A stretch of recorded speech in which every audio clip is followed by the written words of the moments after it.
Trump has acted, frankly, in a lawless way on TikTok since he took office. If that is allowed to be the outcome here, then not only has this been, a model of corruption, but it has skirted very deliberately the intent of Congress, which was to protect U.S. national security against the Chinese Communist Party and the Chinese government.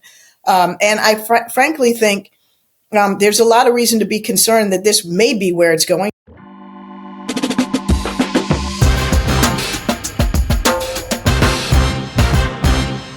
Hello and welcome to the Bulwark Podcast. I'm your host, Tim Miller. Delighted to welcome back the former National Security Advisor and Ambassador to the United Nations during the Obama administration and the Chief Domestic Policy Advisor during the Biden administration. It's Susan Rice. How you doing? It's good to be with you, Tim. Good to be back. Oh, man. We were talking in the green room. It's been a week. And we've got so much to go over about what the Trump administration is up to. But I do just have to cover the latest in the Kirk assassination here off the top. The authorities in Utah released some of the text messages between the assassin and his transgender roommate / girlfriend, potentially. And the killer said that he confessed and said he killed Charlie Kirk because he had enough of his hatred. Some hate can't be negotiated out. He said he planned it for about a week. He also said that his dad had gone diehard MAGA, and that upset him. Obviously, there are other motives here as well, and these things. When somebody does something like that, they obviously have mental health issues they're dealing with. But it is pretty straightforward as far as motive is concerned. I'm just wondering what your reaction is to that. Well, Tim, my reaction is that this is a horrific tragedy, and we have had so much hate-fueled violence and political violence in this country over the years, and in particular in recent years. And first thing anybody who's a decent human being has got to do is, condemn this and acknowledge that, there is no excuse, whether it's speech or thoughts or actions that in any way, shape, or form justify the use of political violence. And so that's where I start. And then we have text messages. We'll learn more as this unfolds about the deeper thinking and motives, but there's no justification. We have to look at this and recognize that this is a cancer that has been growing inside our society and inside our body politic. And Tim, people may not remember or even may not have noticed that, this is an issue on which I myself and many others have tried to take a leadership role going back several years. 3 years ago to this week, in 2022, when I was domestic policy advisor in the Biden White House, I helped organize and convene a White House summit, day-long event called United Against Hate. And it was inspired by, what had happened in the Tree of Life Synagogue in Pittsburgh, the horrific shooting of worshipers in the synagogue in Pittsburgh. It was inspired by the horrific hate-fueled shooting of Black customers in the Top supermarket in Buffalo. It had come in the wake of the horrific violence that killed so many children in Uvalde. And it was an effort to bring together people of all faiths, of all political backgrounds, from all across the country, to stand together, of all races, all backgrounds, all nationalities, to say an attack on one of us or one group of us is an attack on all of us as Americans. And it was a great success. We had evangelical leaders, we had Muslim leaders, we had Jewish leaders, we had disability leaders, LGBT, across the spectrum, every sector of American society represented.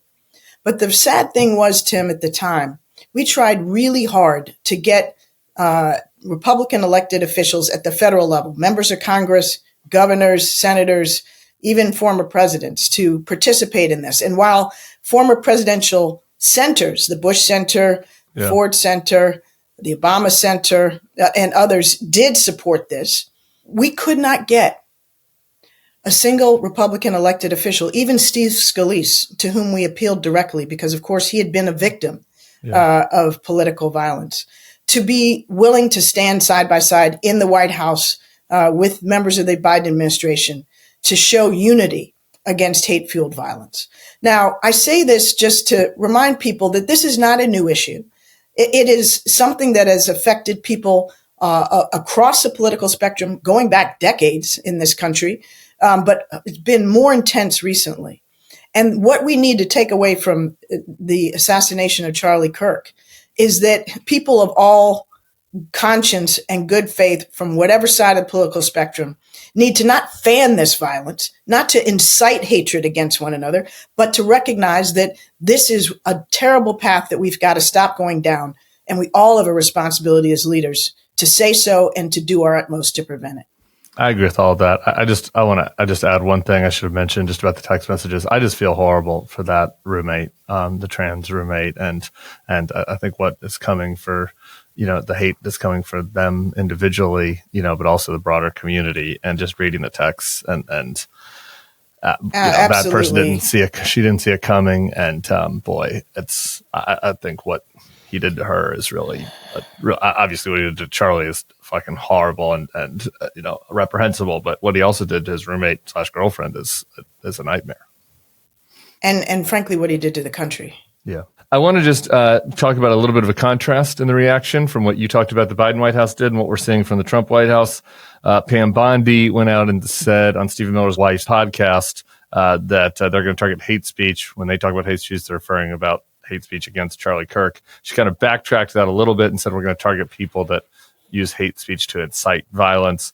J.D. Vance, the vice president, on a podcast also said that he thought that people should call the employer of folks that say things about Charlie Kirk that they find inappropriate.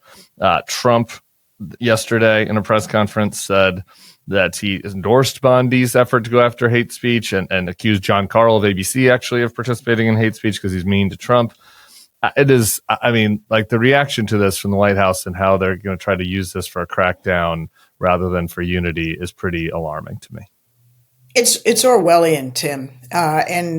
This is the kind of thing that's straight out of an authoritarian playbook. Demonize your political opponents, accuse them falsely of violence, turn the power of the state against them.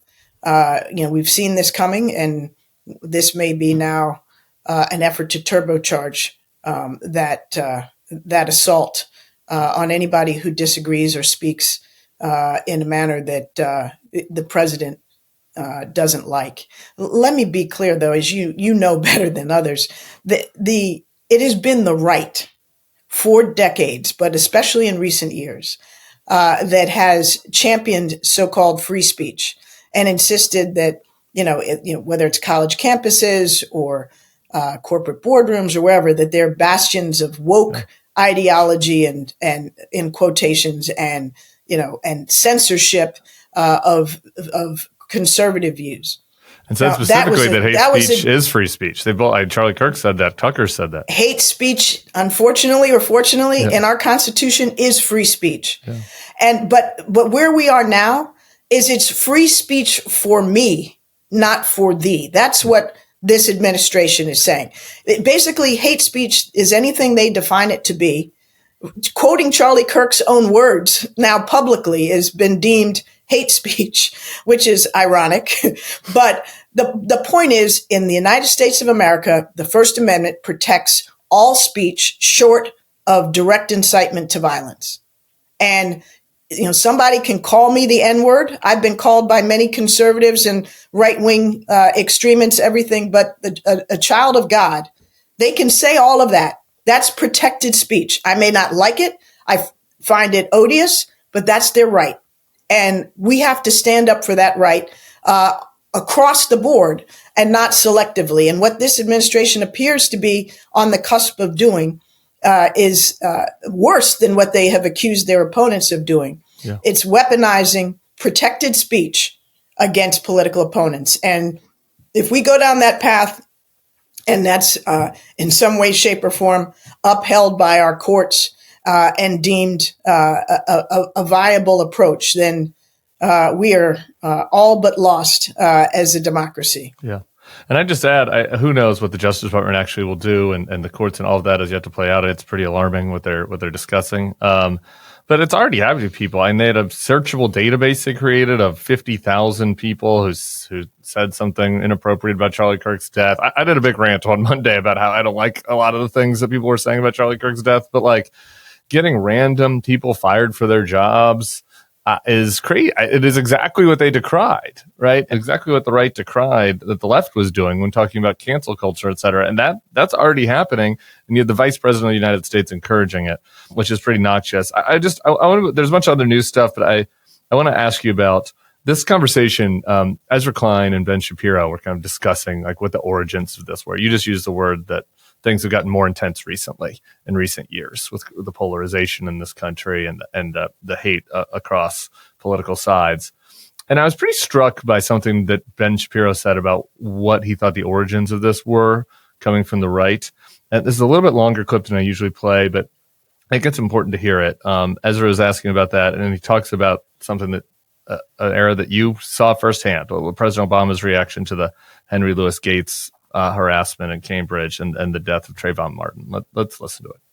Racial relations in this country got markedly worse in 2013, 2014, 2015. But is that because Barack Obama should have been more positive on what happened to Trayvon Martin or what happened in a very different way to Henry Louis Gates? It's hard for me when I look back on that and the Beer Summit in particular to hear like that's what radicalized you all? Yes, and the reason is because the implicit promise of Barack Obama was the worst conflict in the history of America, which is the racial history of the United States, which is truly horrifying. That in his person, he was basically going to be the capstone of the great movement toward Martin Luther King's dream. And when instead things seem to move in the opposite direction, which was, well, it turns out that black people in America, they're inherently victimized by a system, by a white supremacist system that puts black people underfoot. And my son could have been Trayvon. And people on the right saw that as like, well, but that's not true. You are an upper class black man who is living in the White House. And unless your son was mistaken for a prowler going around at night in a neighborhood, then no, that actually wouldn't happen to your son. In fact, you have 2 black daughters and that stuff has never happened to them. Yikes. What do you make of that? It's so offensive. I don't even want to dignify it. Yeah. It's just trash. A prowler, mistaken for a prowler. The light bulb didn't seem to go off about why he was mistaken for a prowler. But anyway. 14-year-old kid gone to get candy, unarmed.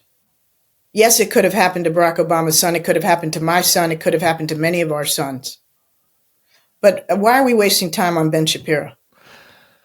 Well, it's a fair question. Just because, especially that kind of bile. Yeah, it's a fair question. I think part of the reason is because, I don't think that we can bridge this conversation if you don't at least listen to what the arguments are being made from on the other side. And I think that there's a lot of people who make really bad faith bullshit arguments. Ben Shapiro really believes that. And he's talking to Ezra about it, and they're probably the most prominent representatives of both sides. Tim, and I think it's an interesting I'm happy to listen. Happy to listen. I have a very conservative son who has been very public about his leadership on campus as head of Stanford College Republican some years ago. Excuse me? He must like Ben Shapiro, your son. He does in some respects, and he had respect for Charlie Kirk too. I'm happy to listen, but I don't know that Ben Shapiro's disingenuous rantings about trying to justify why some on the right dislike Barack Obama is really kind of a bit much for at least our conversation, I think. All right. I want to move to the news. We have a TikTok deal. It's going to be announced later this week, apparently. I guess we're going to call it a deal now. Scott Bessent announced it and said that we're going to wait for the leaders of the 2 countries to finalize it. So I guess in this country, the president now finalizes corporate mergers and acquisitions, which is something that's pretty concerning. But here's the stake of it. The Chinese parent company ByteDance will retain the single largest ownership stake, 20%. Consortium of U.S. investors, including some MAGA supporters like Mark Andreessen, who runs a Mark Andreessen Horowitz, is set to own 80%. The deputy head of China's powerful cybersecurity regulator said that they'd agreed to a framework that includes licensing the algorithm, which means that the CCP gets to continue programming the algorithm, and Trump allies get to capture the financial upside. It's a pretty striking deal to me. I wonder what you make of that and the way that Trump's handling this in China more broadly. Well, on the TikTok so-called framework agreement, I think we all need to see the fine print, and I don't know when or if we will. But Trump has acted, frankly, in a lawless way on TikTok since he took office.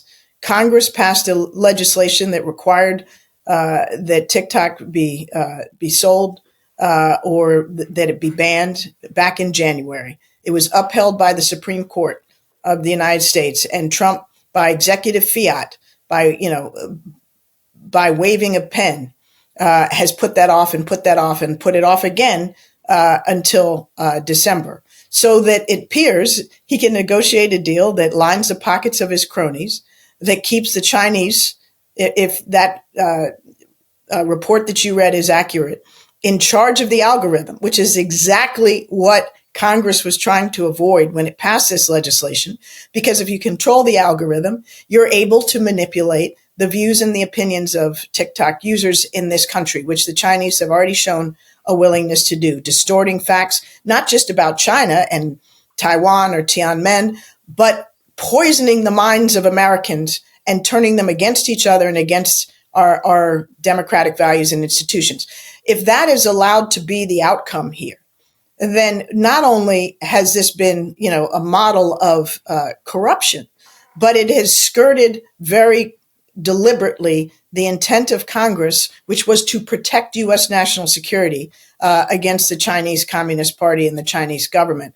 And I frankly think there's a lot of reason to be concerned that this may be where it's going, given all the other evidence of corruption we've seen, but also given Donald Trump's bizarre affection for Xi Jinping and seeming readiness to have a summit meeting in the fall with all the pomp and circumstance, and to hold hands and join with the Chinese dictator at a time when we've gotten very little out of China. China continues to support and fund and assist Russia in its war of aggression against Ukraine. China continues to provoke in the South China Sea and engender conflict with our ally, the Philippines.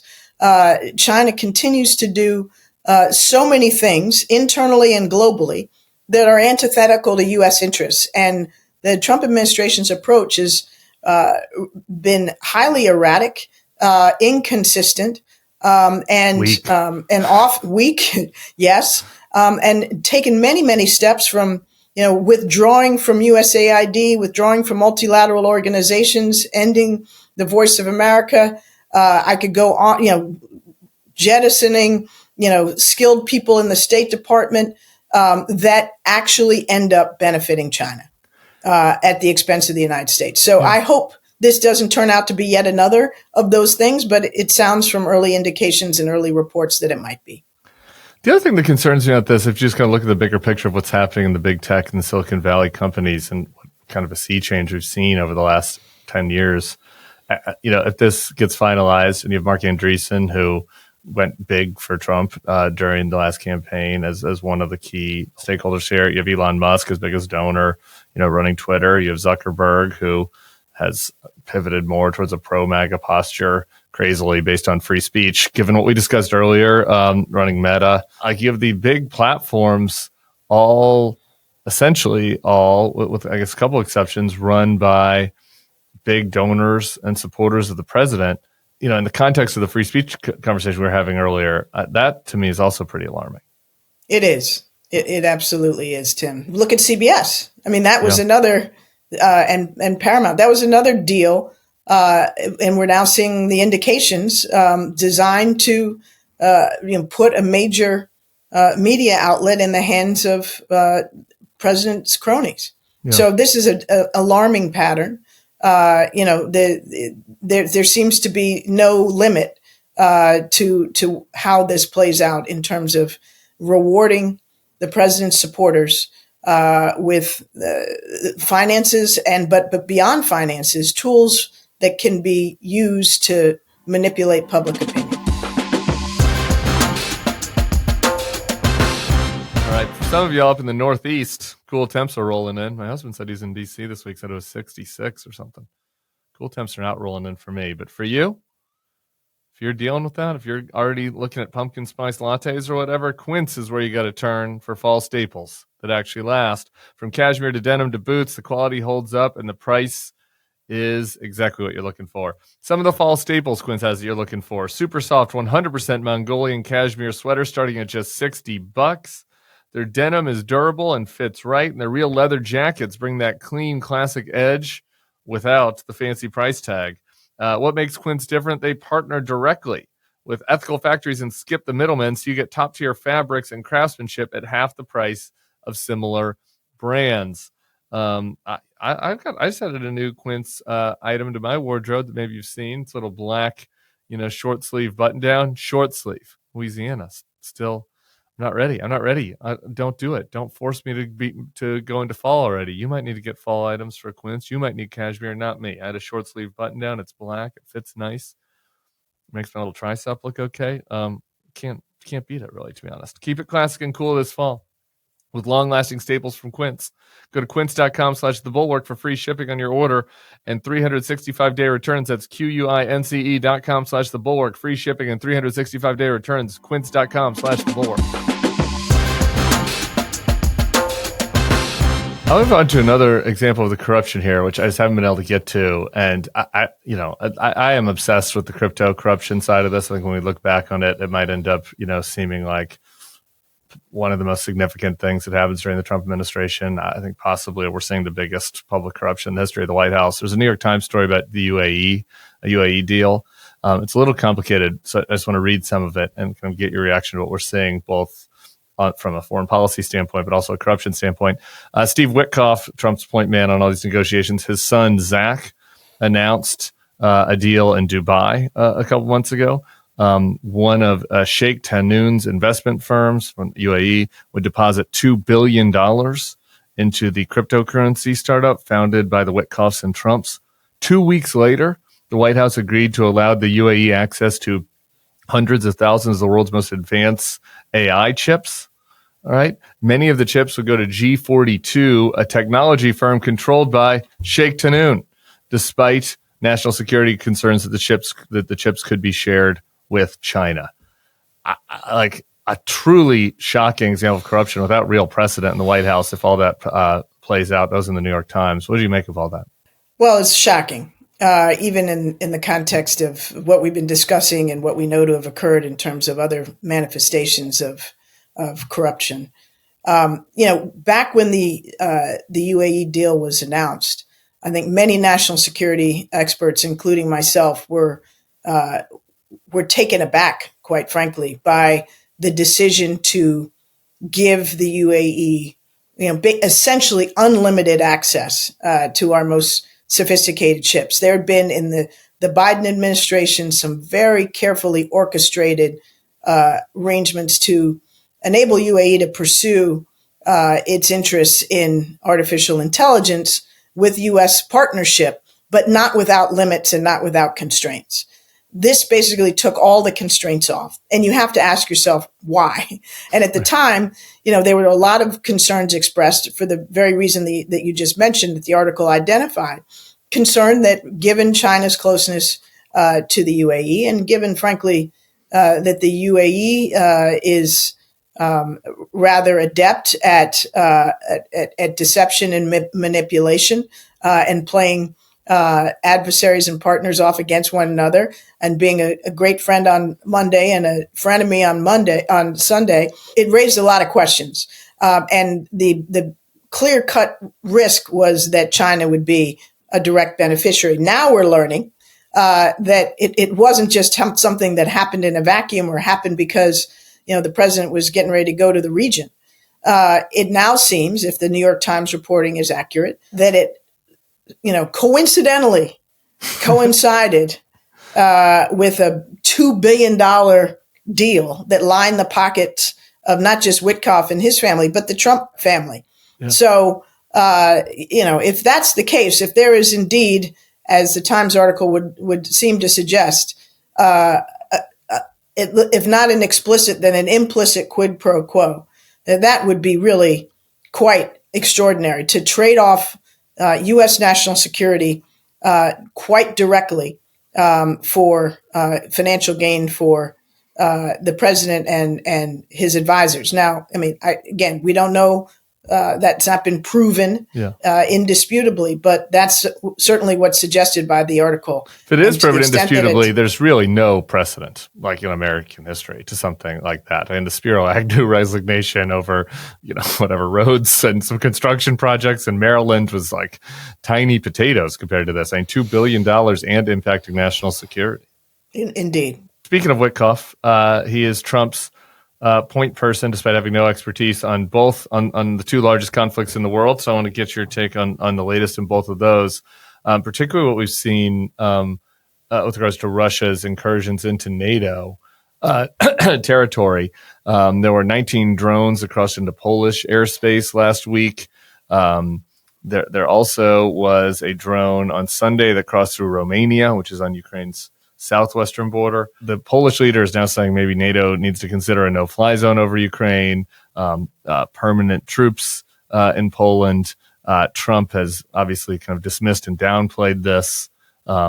We didn't have a peace deal in day one, which goes without saying. What do you think about kind of the Putin testing NATO here and what we've seen from Trump? Well, clearly what's happening is that Putin is doing what he has done since, 2007, 2008, when he went into Georgia and then into eastern Ukraine and Crimea in 2014, and then trying to take all of Ukraine in 2022. He's probing, he's testing, he's seeing how far he can go. Under Donald Trump, who said on day one that he would end the war, we've seen the Russians escalate their attacks on Ukraine to levels that are unprecedented thus far in the war. Days when you have 800 drone attacks over one night. And this coming right on the heels of Trump's signature summit and diplomacy with Putin, where he rolled out the red carpet in Alaska. This is Putin probing, testing, seeing what the limits are. And the answer that he is getting from the United States, from Donald Trump, is, well, maybe it was a mistake. Maybe they didn't mean to send the drones into Poland, is very, very frightening. Because, by now, I was part of administration in 2014 that didn't successfully deter Putin from going in the next time, like the Bush team didn't deter them in 2007 and 8 from doing it in 2014. But by now, for Christ's sake, we should have learned the lesson, which is, you got to push back. And that's what we started to do and have done effectively since 2022 in arming and supporting and equipping the Ukrainians to fight back against Russia and to put on sanctions and other pressures. But that needs to be sustained, and the sanctions need to be ratcheted up. And what Trump has done instead is threaten new measures every couple weeks and then back off and say, another 2 weeks. Or as he said this past weekend, well, I'll do X when the Europeans do Y. I mean, it's just constant delay and deflection. Russia is one of the only countries in the world that has no new tariffs under Donald Trump, much less new sanctions. Yet, 50% sanctions, 50% tariffs, on India for supporting, Russia. So this entirely weak and inconsistent.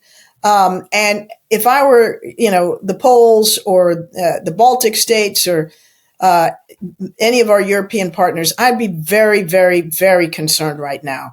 We need the United States and President Trump to say clearly and unequivocally that we will not tolerate any kind of incursion into NATO air, sea, or land. And if Russia wants to pursue this, then they're coming after NATO as a whole. But you hear nothing like that. And meanwhile, while Ukraine is getting pummeled, every night, and Putin is given no indication of any willingness to consider a ceasefire or any limitations on the war, and Trump has just given him a free pass. So this is a very dangerous approach that the United States under Trump is taking, and I fear it if we don't change course quite dramatically and quickly, it is going to encourage further Russian aggression. Obviously the context was different because the Polish drone incursion hadn't happened, but I was asking your former colleague Jake Sullivan about this question of whether the Biden administration should have considered a no-fly zone, and now where we are now, whether NATO should. What do you think about that question? A no-fly zone over maybe parts of Ukraine, maybe more, and whether that the escalation risk and how kind of NATO countries should think about that. Well, look, I understand the logic at the time of wanting to avoid anything that could be deemed escalatory, but at a moment when the Russians are clearly and deliberately escalating and testing, I think we have to consider all these options anew. I don't have any great hope that the Trump administration will do so. Sure. But it can't be, again, a situation where the Russians can do whatever they want, having started this war, having, invaded a sovereign nation and reaped untold destruction on the Ukrainian people and the Ukrainian state. That the response is, we can't do X, Y, and Z because it might provoke something worse. The Russians are provoking something, and we need clearly to see it for what it is. One more thing I asked Jake that I have to, since I've never been in these rooms, all my candidates lost.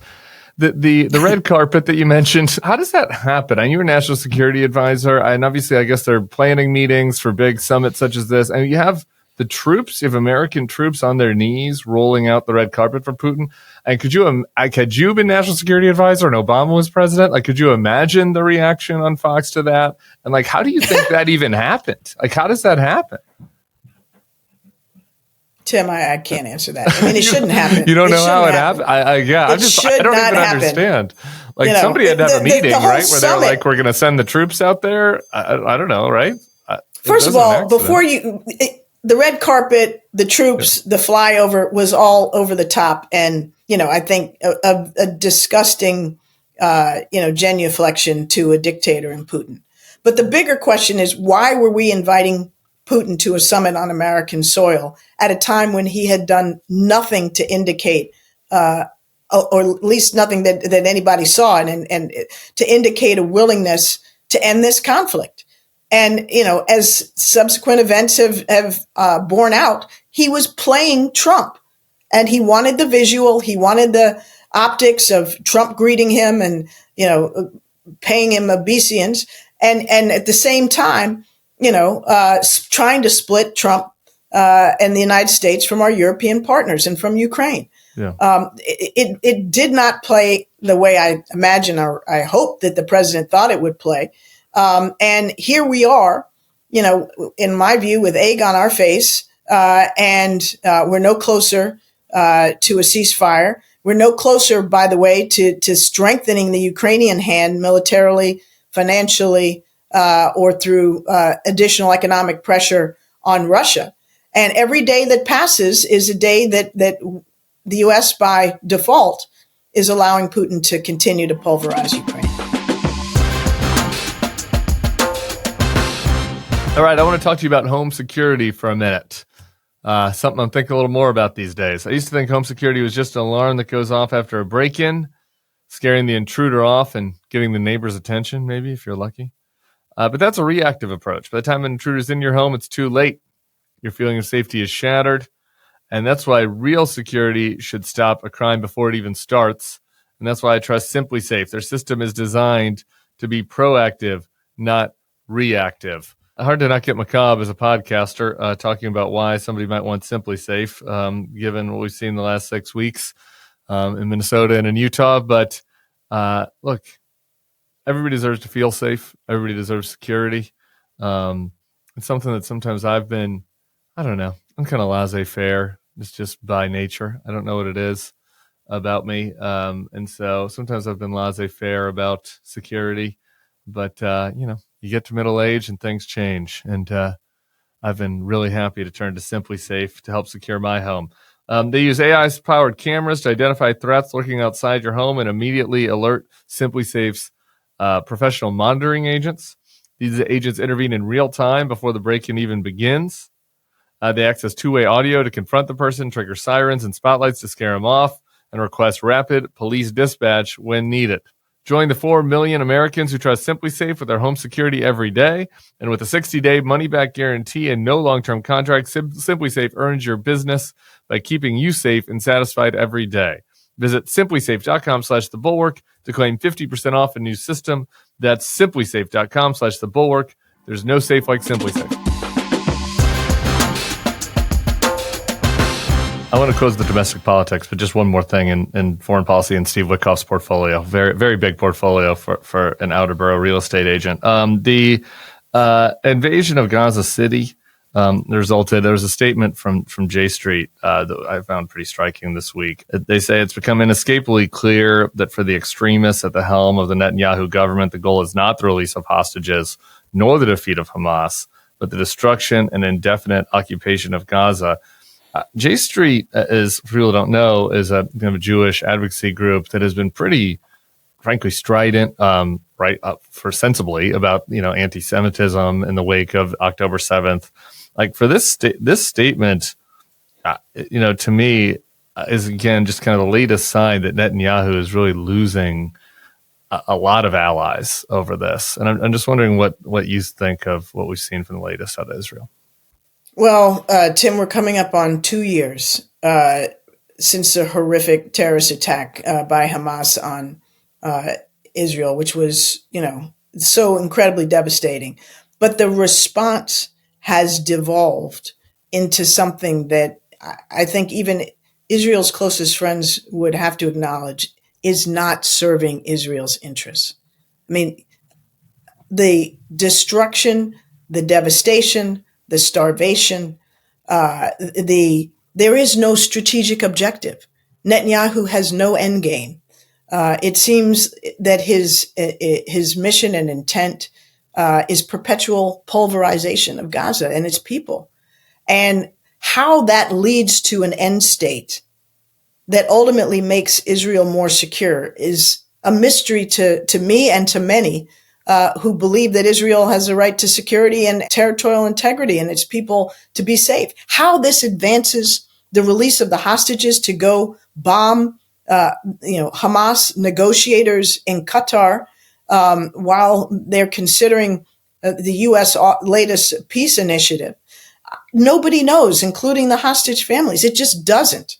So we're now at a point where, this is really gone to a place where not only is the human cost absolutely intolerable and unconscionable, but the strategic cost to Israel's interests, to the hostages, to Israel's standing in the international community, its standing in the United States, and to U.S. interests is, really the costs are astronomical. And, the president, Trump, said as much after the attack by Israel on Qatar that didn't serve Israel's interests or the United States' interests.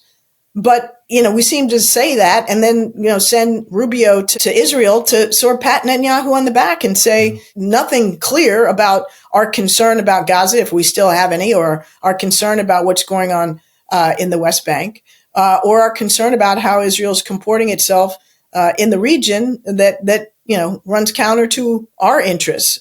So I think this is sort of another case of, of the United States not standing up for our interests and meeting action with our rhetoric. All right, back here. I have a specific thing I want to get into with about the Obamacare subsidy extension and that debate, but just more broadly first, what do you think about how the Democrats are kind of fighting in this moment, and what is there something you'd like to see more of or less of? I'm just kind of wondering what your big picture thoughts are of whither the Democrats, I guess, right now. Well, I think Democrats need to be clear and forceful in their condemnation and articulation of the incredible damage that the Trump administration and the Republicans in Congress are doing to this country and to the people of this country. I mean, that big, ugly bill will do more to harm regular Americans, including many of whom voted for Donald Trump, by taking away their health care, taking away food assistance, undermining, decades of research and support for things like cancer, which affects everybody on a nonpartisan basis in this country.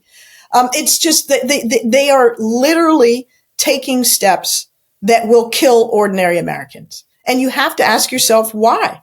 Okay, maybe it's ideological when it comes to the ACA, but cancer research, food assistance, Medicaid, which has substantial bipartisan support, this is going to harm and ultimately, in some instances, sadly, kill ordinary Americans.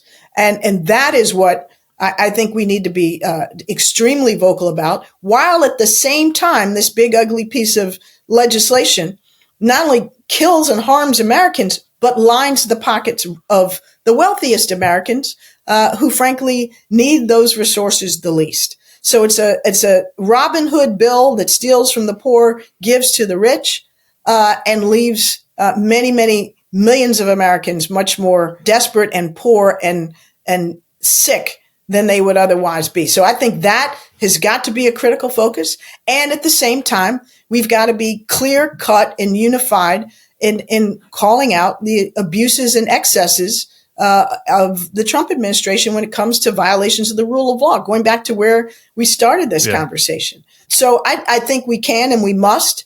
And I think that the American people, need to see clear and strong and principled leadership from Democrats and not just Democrats, independents, people of conscience who understand that we are a nation of laws, that we have a constitution that needs to be applied, not just when it's convenient and serves the interests of those in power, but all the time.